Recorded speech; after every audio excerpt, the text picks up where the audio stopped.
Assalamualaikum warahmatullahi wabarakatuh. Bismillah, alhamdulillah, wassalatu wassalamu ala rasulillah wa ala alihi wa ashabihi wa mawalah.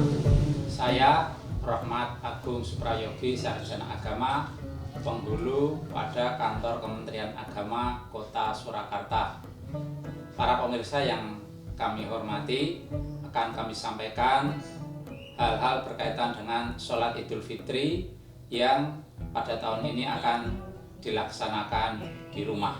Yang pertama, menurut hemat kami, sholat Idul Fitri yang kita laksanakan di rumah memiliki nilai ibadah yang lebih, karena pada saat yang bersamaan kita melaksanakan ibadah sholat Idul Fitri, kita juga melaksanakan maqasidus syariah atau satu dari maqasidus syariah atau orientasi syariah, yaitu menjaga keselamatan diri, melindungi diri dan melindungi orang lain dari kemungkinan penyebaran virus ini.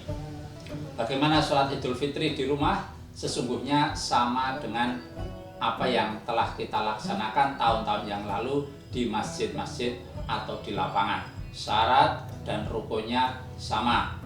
Diawali dengan niat. Bagaimana niatnya? Niat kalau dilafadzkan, kalau diucapkan, niat bagi imam adalah usolli sunnatal Idul Fitri imaman lillahi ta'ala. Saya berniat sholat sunnah Idul Fitri menjadi imam lillahi ta'ala.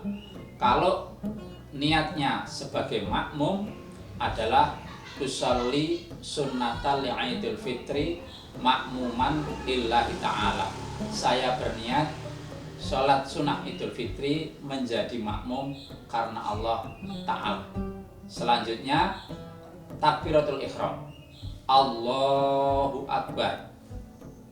Kemudian membaca doa iftitah sebagaimana yang biasa kita baca dalam sholat. Setelah doa iftitah, kita lanjutkan dengan takbir sebagai ciri khas sholat Idul Fitri di rakaat yang pertama sebanyak 7 kali. Jadi setelah membaca doa iftitah, kemudian Allahu Akbar, Allahu Akbar, Allahu Akbar sampai dengan 7 kali. Kemudian membaca surat Al-Fatihah. Setelah membaca surat Al-Fatihah, kita lanjutkan dengan membaca surat.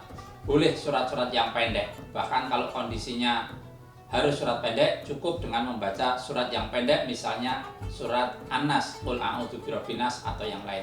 Kemudian rukuk, Allahu Akbar, rukuk. Setelah rukuk, membaca bacaan rukuk, kemudian i'tidal, sami Allahu liman hamidah. Kemudian setelah baca doa, dilanjutkan dengan gerakan sholat seperti biasa, sujud, duduk di antara dua sujud, sujud lagi, kemudian sujud lagi, sujud yang kedua, kita bangun untuk rakaat yang kedua, Allahu Akbar.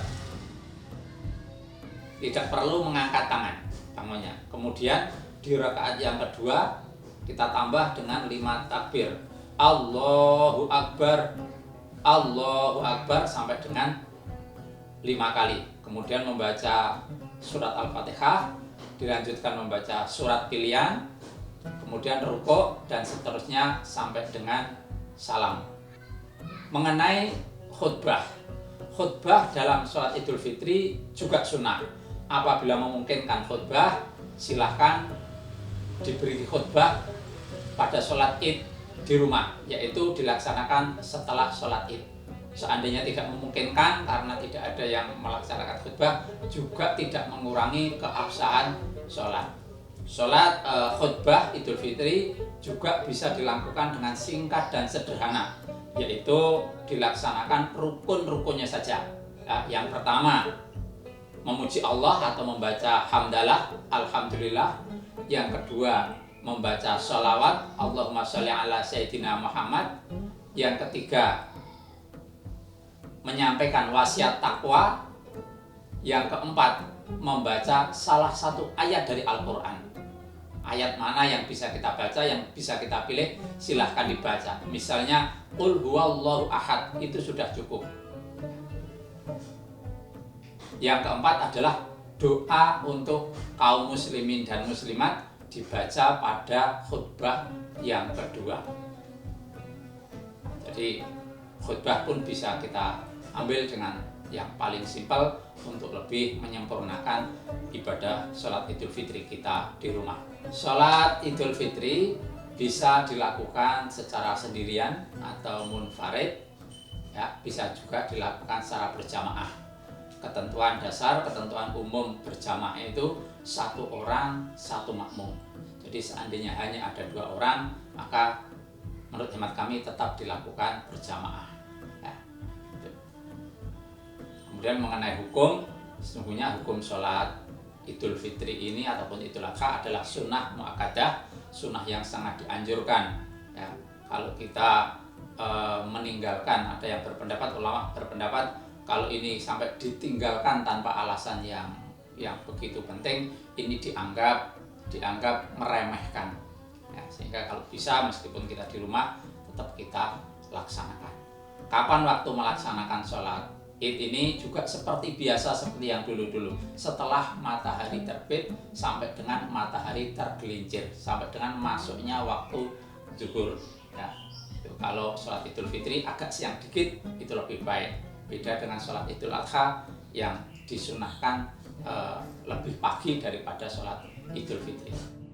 Ya, selain kita laksanakan sholat Id di rumah, kami juga menghimbau kepada segenap umat Islam agar di saat seperti ini kita mengurangi aktivitas di luar, sehingga tradisi saling berkunjung di bulan Syawal di hari Idul Fitri ini sementara waktu kita tiadakan dulu. Silahkan silaturahmi dengan cara telepon, dengan cara video call dan lain sebagainya, di mana sarana sudah banyak tersedia di kehidupan kita ini. Karena sekali lagi ini diniatkan ibadah, melaksanakan salah satu orientasi syariah, yaitu hifdzun nafas, melindungi keselamatan diri dan orang lain. Agama mengajarkan kepada kita bahwa mencegah madarat, menghindari madarat atau bahaya itu lebih utama daripada mengambil atau mencari kebaikan. Maka keselamatan ini tetap nomor 1 menjadi perhatian yang sangat tinggi dalam agama kita. Sekian tutorial ini kami sampaikan, semoga bermanfaat dan kami ucapkan selamat Idul Fitri. Mohon maaf lahir dan batin. Akhirul kalam, wassalamualaikum warahmatullahi wabarakatuh. Terima kasih sudah nonton. Jangan lupa like, subscribe, dan share ya.